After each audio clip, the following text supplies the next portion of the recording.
அமைந்துள்ள புனித ஜார்ஜ் கோட்டையை பற்றி பார்க்க போகிறோம்.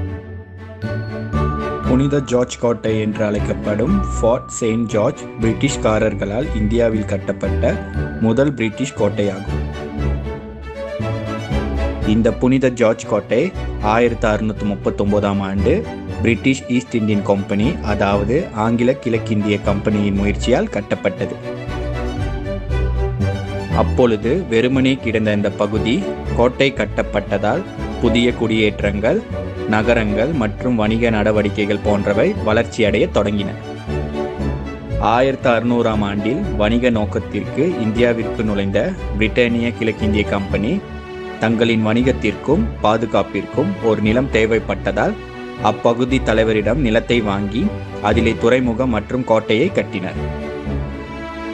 இந்த கோட்டை புனித ஜார்ஜ் நாளான ஏப்ரல் 23ஆம் நாள் கட்டி முடிக்கப்பட்டதால்